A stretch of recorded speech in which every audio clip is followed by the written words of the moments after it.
But now I want to move forward with our next part of this, classical NLP pipeline, which is finding syntactic trees. So first, I'm going to introduce a few terms that you should know about. And first one of them being, what is syntax? Syntax is the set of principles under which sequences of words are judged to be grammatically correct by or acceptable by affluent speakers of that language. And very often, these principles will be something which is associated with word or phrase order. We have already learned one of the most basics of these principles, and that's what is the syntactic role of a word in a sentence, which we know now is its part of speech tag. And now we are going to move from that into principles to think about word and phrase order. Before we actually go into that, I do want to just mention a few other terms which, might be a little bit confusing to kind of know how they connect to syntax, especially since we do all have some kind of weird notions of what these terms mean. One of them being grammar.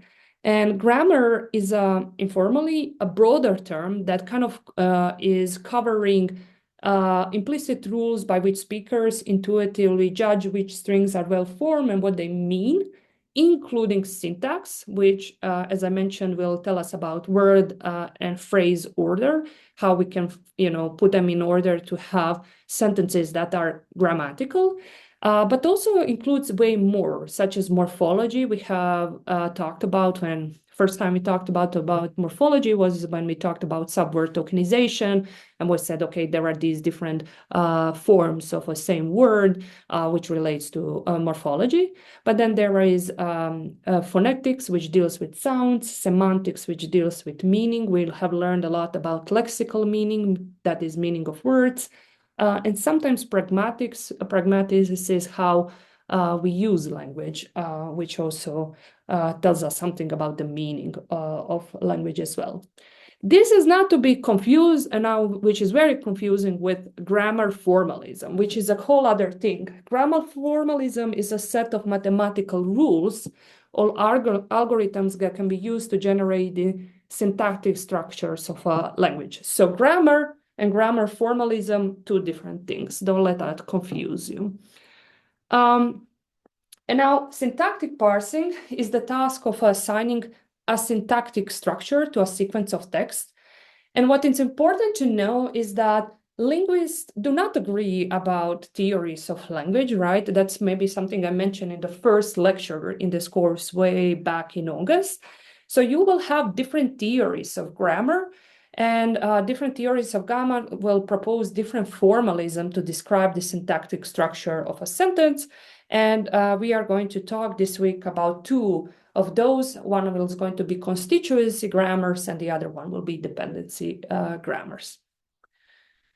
Okay, why do we care? Why do we care about assigning a syntactic structure to a sentence? Well, we want to get right interpretations of words. For example, we can say visiting relatives can be annoying, or visiting relatives can be annoying. And depending on which reading we want to have here, these two sentences will have two different syntactic structures. And knowing the syntactic structure can help a computer understand which meaning between these two we have actually had in mind for this sentence. It is also a getaway to thinking about recognizing who is doing what to who, which is, again, we are living in an LLM world, so we can ask all sorts of questions and immediately get the answer. But in a pre-neural question answering, first determining who did what to whom, which is a task of semantic role labeling, which we will learn about next week, was a great stepping stone to answering questions. So just how syntax come into play here, we have the sentence, the cat chased the dog, knowing that the cat is a subject of this word chasing and that the object of it is the dog, then answering the question who chased the dog becomes easier when you know the relation of the verb chase with these two other verbs. again, which might be like for you, whatever, I know how to prompt LLMs and don't need all of that. All right, so finally, we have two other examples of where syntax comes in handy. One is machine translation from subject-word objects like English to verb-subject objects, languages like Welsh. So again, knowing that this is a verb, that this is the subject, this is the object can help you when you translate this sentence from English to Welsh to kind of reorder the order to have a sentence that's actually grammatical in Welsh. And finally, it's super helpful for grammar checks. Sentences that cannot be parsed may not be grammatical, so they might contain errors that we would like to fix. All right.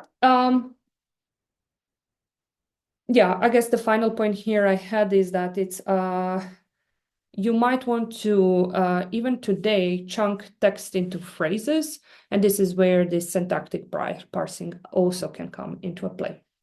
So as I mentioned in a slide before, we will have two formalisms to talk about syntactic parsing. One will be constituency, another one will be dependency.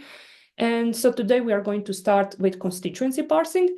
And constituency parsing is a method that breaks a sentence down into its constituent parts. And constituents are words or groups of words that function as a single unit within a hierarchical structure. So when you think about phrases, those are often constituents in a parse tree.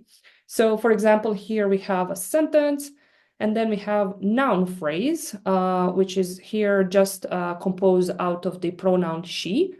Then we have a verb phrase, and you can see verb phrase is not just a verb, which is run in the past tense, but it's also a prepositional phrase. Where did she run to? So to the building. So both the verb itself and the PP attachment make the verb phrase. So these are the constituents, and you can go, this is an example of a constituent tree. You can see how you can retrieve the phrases out of the tree. So the building, to the building, ran to the building, she ran to the building. So you can retrieve that from the constituency part tree. The final layer is, don't confuse it with the neural layer. The final layer in this tree are the part of speech tag from which you can actually create a word. Okay, so this is a parse tree. We put constituents in a parse tree, and then it's called constituency parse tree. It's not a binary tree. For example, here we have a single branch, and it's going to look this like right branching in English language. And constituency parsing makes sense for a lot of languages, but not necessarily for all languages. For example, languages that have a word order that's more free and less predefined, this is not going to be a nice structure. Or languages where words can be connected, but they are very far from each other in text, like in German, where the verb can appear in the second position in a sentence, and then the second part of the verb comes at the end of the sentence. So all the words in between are going to be, kind of buffer between the two parts of the verb that are connected, and then that makes constituency parsing rougher for language like that. What is hard about constituency parsing? Well, what is hard about parsing is languages in general is structural ambiguity.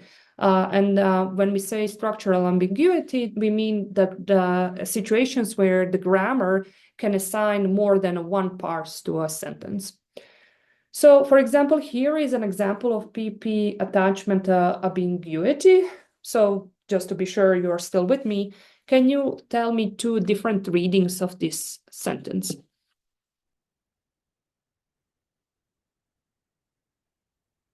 I'm sure you all know one reading.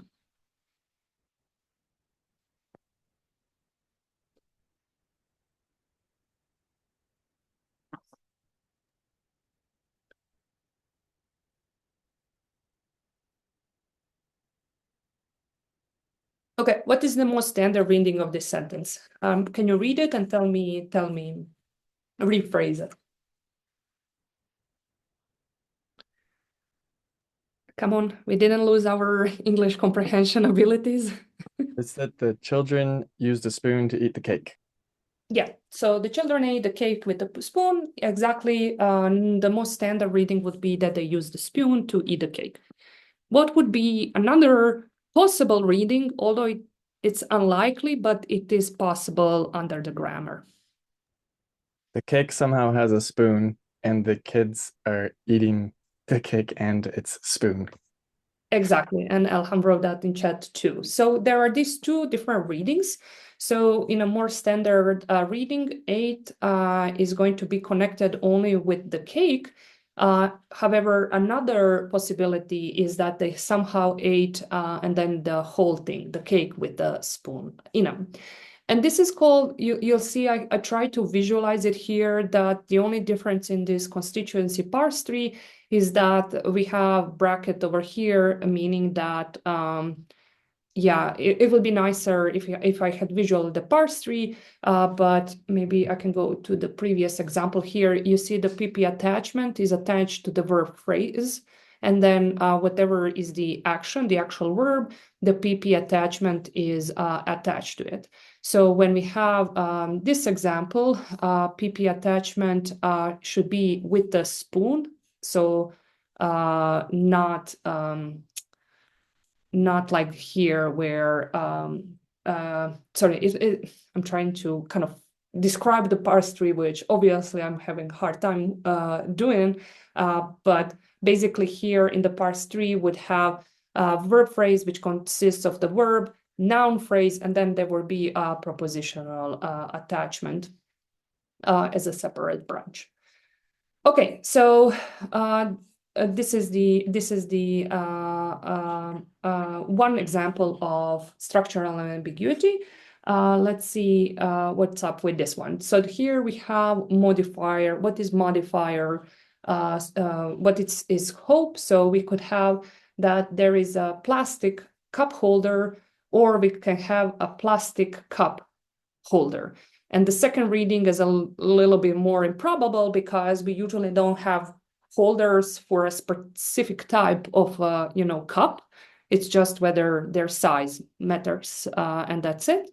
But under the grammar, this would also be another possible parse of this sentence. Then we have a complement structure. The student complained to the professor that they didn't understand. What are the two readings here? So, oh my God, even now I forget what is the issue here.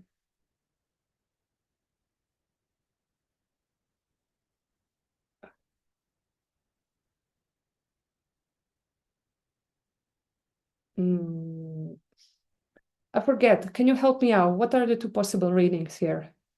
I think the two possible readings could be that either the student doesn't understand or the teacher doesn't understand. Uh-huh.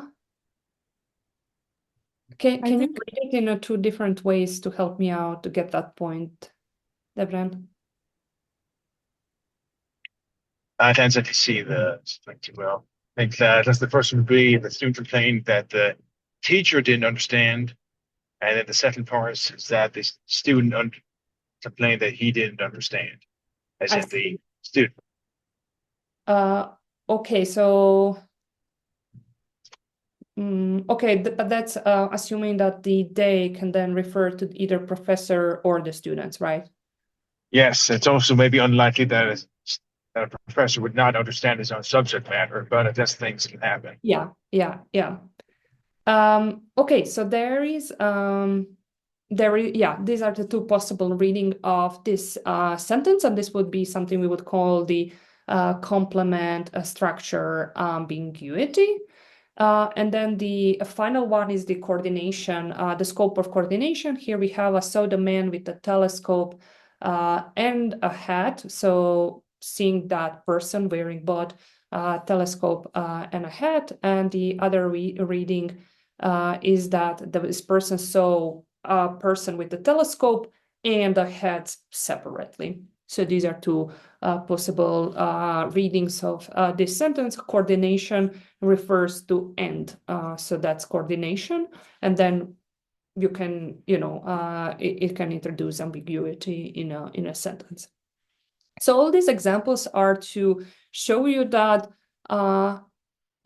syntactic parsing can be hard because you could accidentally, instead of this parse, give this parse, or in any of those readings of the sentence where we agreed which is the more likely reading, and you should then produce the syntactic parse which is associated with, more reasonable reading of that sentence, the automatic system for parsing can accidentally produce the other one because it's still possible, right? It's not impossible under the grammar. Okay, so our goal now is, next goal in this course is to see how we can do constituency parsing, find an algorithm for constituency parsing. And for that, our final goal is the CKY algorithm.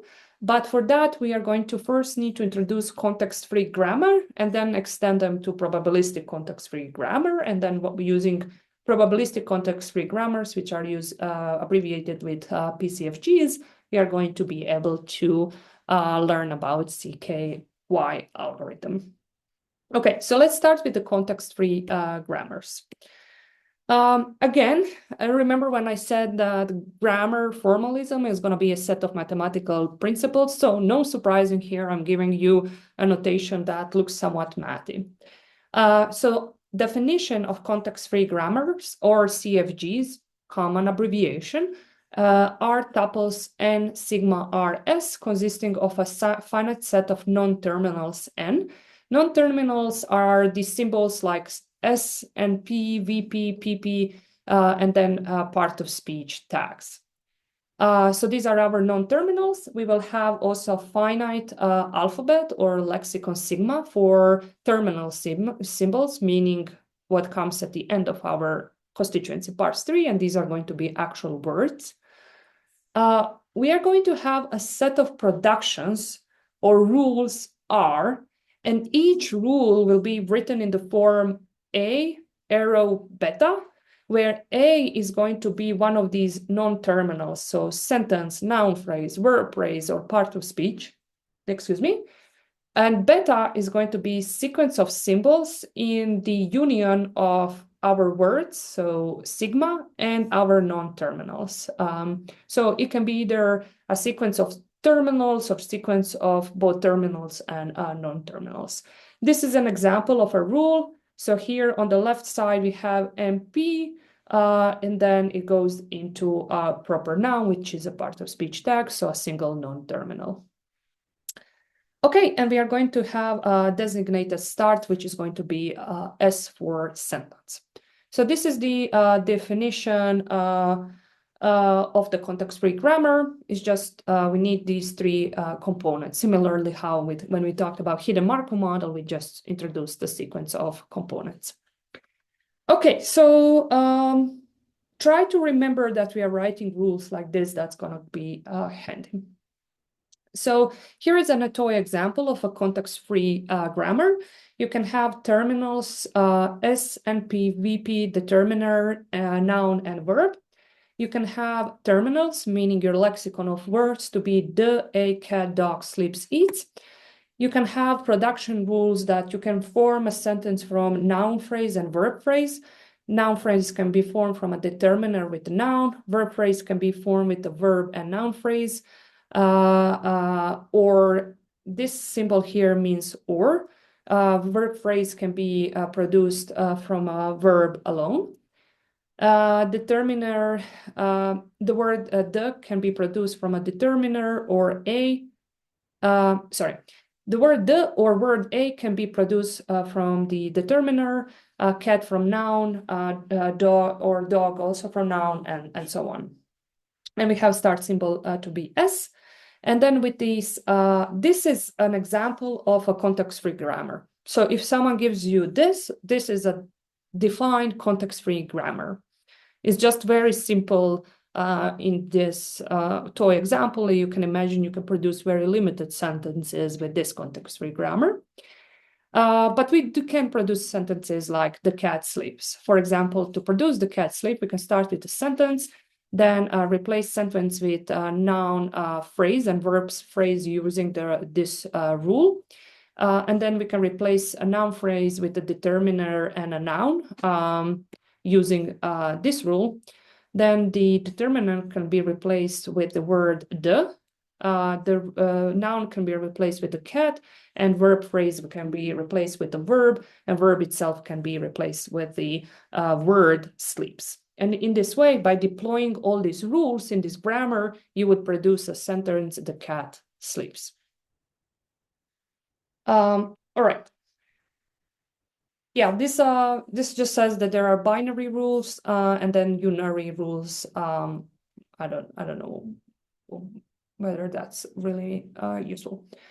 Okay, so few terms that you should also know about are derivation is a sequence of steps from the start symbol to the surface strings of non-terminals, which is the yield of this derivation. So this whole sequence of steps we have done to go from a start symbol S to the string the cat sleeps is an example of a derivation. A string is in a context-free language if there is some derivation from S yielding this string. So this is, you can see how these kinds of things can be helpful for determining whether the sentence is grammatical, because if it is not in the context-free language that you have defined, then you can determine that it's likely not grammatical. Okay, and then the problem of parsing is the problem of finding a derivation for a string in a grammar. So I give you the string like this, and you need to find this derivation, and this derivation can also be visualized as constituency parsing. All right, so that's about context-free grammars, just a bunch of definitions. We are going to extend it now, and then we are going to use it for the algorithm for parsing. Questions about the context-free grammar?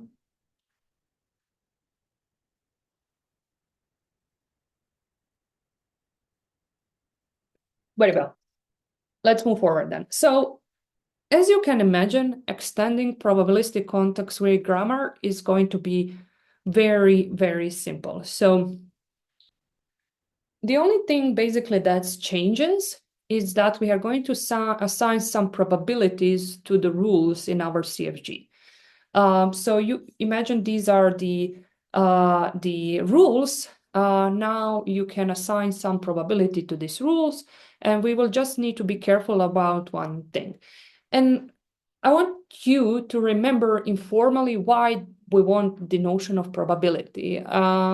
Probability really helps us with ambiguity, right? So previously we have said there are two possible readings of these sentences, but one of them is way more likely. It's way more likely in the world that these kids are eating a cake and that they are using a spoon to eat it, not that somehow the spoon ended in the cake, right? But the fact that cake can have spoon is still possibility under our grammar, and there are similar sentences where that is going to be way more reasonable reading. So if we had kids ate a cake with icing, now icing is a part of the cake, right? So it's other way around. This reading where the icing is part of the cake is a more probable reading. So you really want to use introduce some kind of notion of probability, and that notion of probability then help you determine which one of these two possible syntactic parses in a given sentence is more likely. So you are introducing probabilities for that reason, but these probabilities need to be assigned such that if you look at what is on the left side, for example, here VP, VP is the part of the left side of a rule twice, once here and once here. Its probability, we need to kind of put the probability mass for VP across these two rules. So the sum of probabilities, this probability and this probability over here has to sum to 1, because we are putting the distribution for the left, whatever is a concrete value on the left side. And this is to say, well, VP can sometimes be produced by a verb and a noun phrase, but way, way more likely in our data is that it's produced from the verb alone. Okay, so we are assigning probabilities to rules, but we are also having this special property that for for non-terminals that are part of the left-hand side of the rules, the probability over all of those rules where this particular non-terminal is on the left-hand side has to sum to 1. Okay, and then the probability of a tree can be written as the product of probability of the rules that are used in the derivation.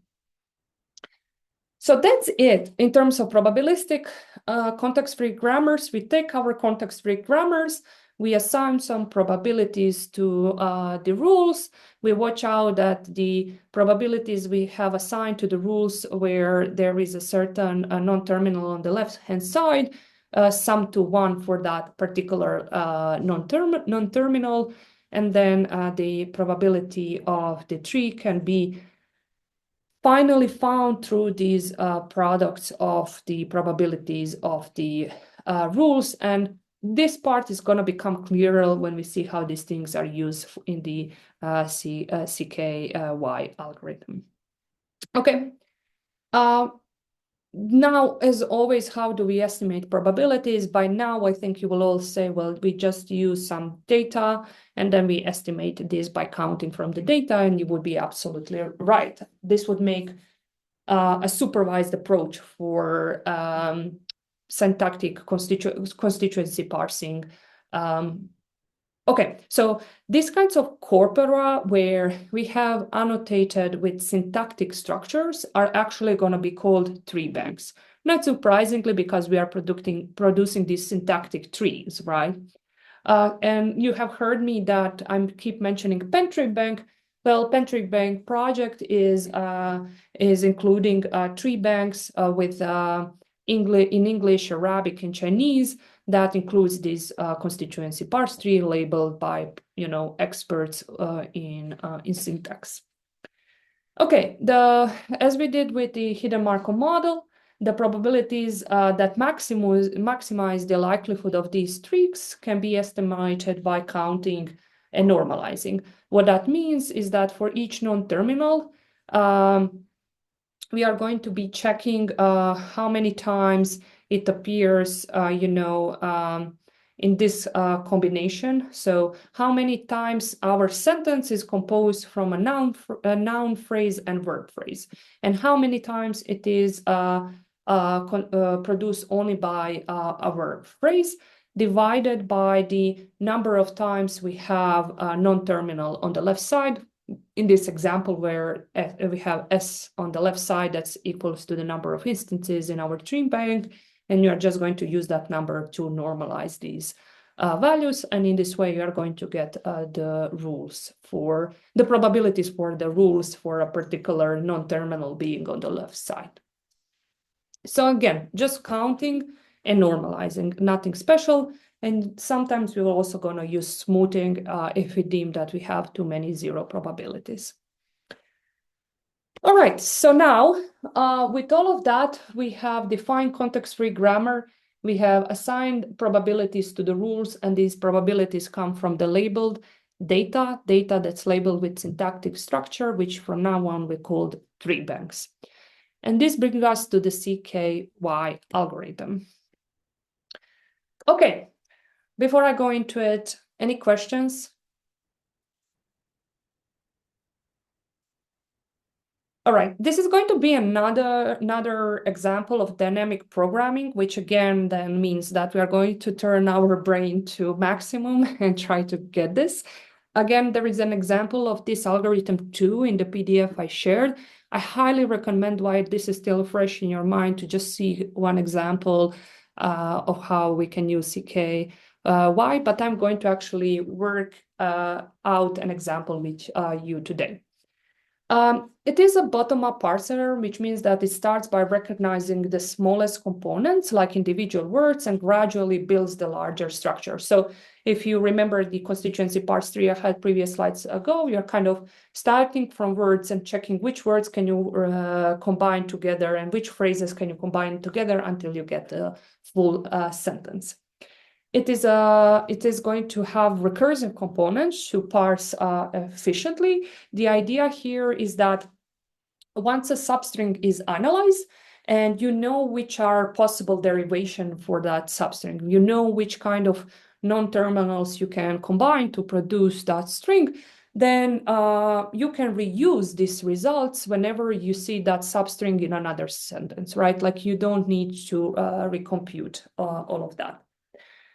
And when we combine CKY with probabilistic context-free grammars, this is where we will have the ability to resolve the ambiguities, because basically we are going to, through this algorithm, get all possible parse trees, but by using the probability, we can then retrieve the one that is the most likely syntactic constituency parse tree for that sentence. If we did not have probabilities, all we could do with this algorithm is get all possible parse trees, but we wouldn't have the capacity to return the best one. Okay, so this is why the probability was important. Okay, there is one step prior to using CKY. I do not want to get into details of this. I won't test you to do this. I just want to mention it to you such that you are aware that this is the pre-step to using this algorithm. And this step is also known as a binarization. What it requires is to turn our PCFG into something called Chomsky normal form. And although Chomsky normal form maybe sounds a little bit scary, it's not anything extremely complicated. Basically, what we are going to do is it's written here. These are going to what turning PCFG into CNF will do is remove all unary rules and transform an array rules. So rules that have more than two possible productions. So what this means is that in CNF, the right-hand side of every production will include either two non-terminals or a single terminal symbol. You will never have more than just these two possibilities with the CNF. Again, I'm not going to test you. This is a pre-step. There are ways to kind of go from PCFG to CNF. We are not going to learn about them in this course. Although if you are interested in how to do this, go to Juravsky and Martin, and there is a chapter on that. So assume that every one of the rules we are going to have is going to have on the right side either two non-terminals, so things like NP, VP, or a single terminal symbol, meaning a word. Okay, so let's get into it. First step with our parsing, with using this algorithm, is going to be to create a table like this. So in this table, each row corresponds to a word in our sentence. Here we have a sentence that we are trying to parse, she eats fish. And every column will also correspond to a word in our sentence in order they appear in, but we are going to add this dummy variable, dummy column over here. So your columns are basically shifted by one. Here, immediately first column starts with word she, here first column doesn't start with anything, and then the second column, she starts with the word she. I mean, I shouldn't say start. This is the values we are interested in are these over here. This is just a notation to kind of hint what this row is associated with. So, for example, here is the value 0, 1, because we are starting to count rows and columns from 0. So here, this is column 0, this is column 1, and this is row 0 and row 1. Okay, so this value is 0, 1. Let me try to just write the boundary. So this is what we are trying to fill. This is, okay, so this is why this is 0, 0. And this is 0, 1, 0, 2, 0, 3. This is 1, 0, 1, 1, and so on, okay? All right, so the first step, okay, I should also mention what these numbers are referring to. So each one of these cells is associated with the substring of our sentence. And its position in this matrix is hinting which substring exactly, because this element here is 0 in the position 0, 1. So if you put these numbers like this in your sentence, you put 0, then she, then 1 eats 2 fish 3, you can use 0 and 1 to see that, which words are in between 0 and 1? It's only she, meaning that this value, this cell here corresponds to the word she. Here we have 0, 2, so this means that this cell over here, it's corresponding to words that appear between 0 and 2, which is she eats. And similarly, 0, 3 would refer to she eats fish. Again, we are not placing those strings here. This is means that these values determined by these positions are associated with those substrings in our original sentence. And our goal is to see how those substrings can be produced using grammar rules to eventually be able to see how the entirety of our sentence can be composed through constituents. Okay, so here we have our CFG, which is determined by the rules and the values of probability values for those rules. Okay, let me just clear this up here.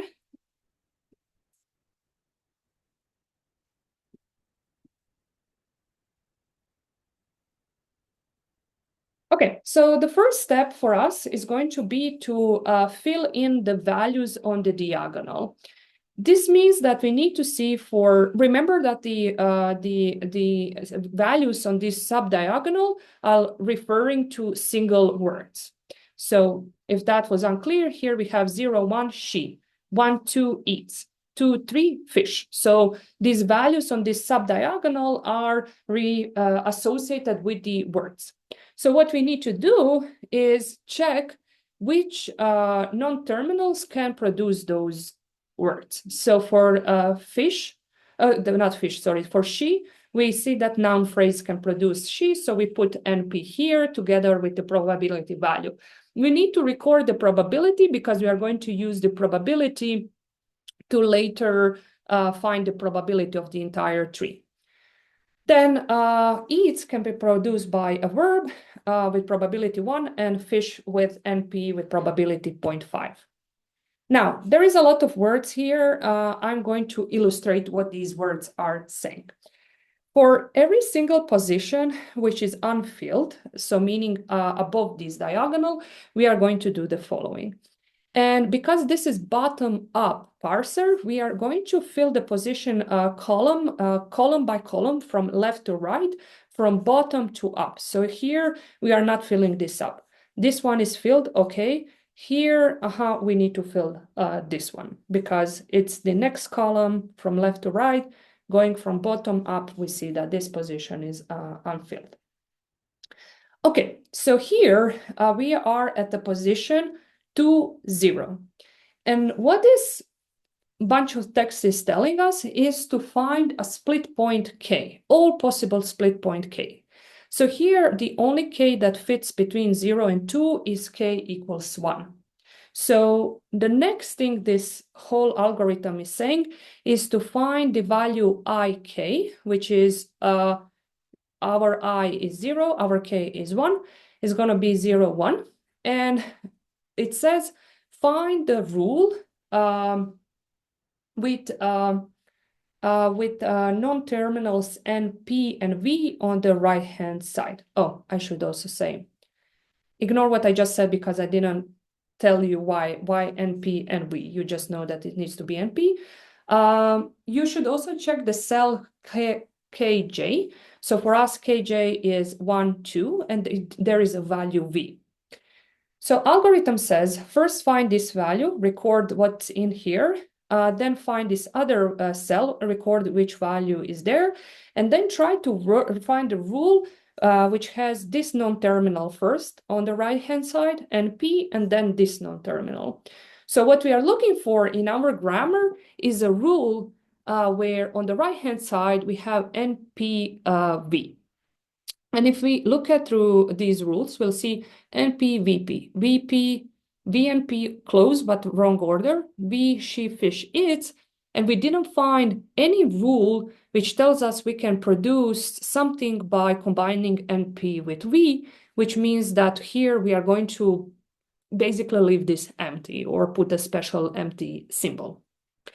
Okay, so now I told you we are going to go left from right, bottom from bottom up. What is the next place that we are going to fill? Is it this one? Eats fish. Perfect. Yeah, this is the next one we are going to do. This one is determined by ij equals 1 and 3. K split point that we can put here is k equals 2, which means that we are going to look for ik, which is 1, 2, and kj, which is 2, 3.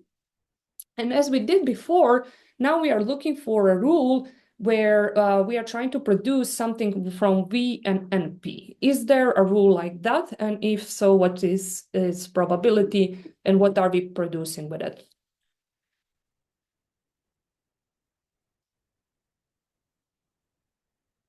So we are looking for V and P on the right-hand side in our CFG.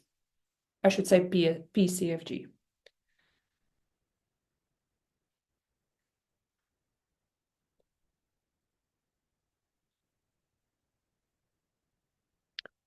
Elham, you don't see any V and P on the right-hand side? No? Okay, there is one. So this rule over here, we have V and P on the right-hand side. So we can produce a verb phrase from verb and a noun phrase with a probability of 0.5. So then we are going to replace the value over here with this VP because this is what we can create from verb and noun phrase. And the probability here that we are going to use is obtained by checking what is the probability of this rule, but we are also almost like chain rule, use what is the probability of this verb replacing eats and fish replacing a noun phrase. So we are using all these probabilities, we are multiplying them to get 0.25 for verb phrase here. Okay, let me just finish this in the last minute. In this step, we have 0 and 3, so k can be either 1 or 2. So we repeat this process and we are looking for the rule on the right-hand side. You should have noun phrase and a verb phrase. And actually the first rule over here is the rule like that. So we know we can replace this value with s, and then again, using all those probabilities that we chained up and multiply, we would get this probability value. However, we also had k equals 2, and this one here, k equals 2. And if we had looked into, is there anything that produces NP on the right-hand side, only having NP, we wouldn't find any rule. So we end up with having only S over here. If that other split point, k equals 2, gave us something else, we would write that something else here. So whenever you have two possibilities, we record all the possibilities. And now it might not seem like we did that, but we actually did constituency parse tree by doing all of this. So all these arrows are the arrows I had in the previous slides. And if you keep record of all those arrows, what you can do then is get the constituency parse tree by tracing back from S all the way to she eats fish. So we know we can go from S to NP, which goes into she, that's this constituent. From S we go to VP, VP goes to V, which goes to eats, but there is also noun phrase involved under this VP, which is fish. Okay, so you use these arrows that we have created by doing this and reconstruct constituents parsing. Okay, sorry for going 1 minute over. This is it. This is how we do constituency parse-tree using CKY. Please look at that examples, and then next time when we join again, I will ask you whether you have any questions. All right, and I'll stick around if you need me.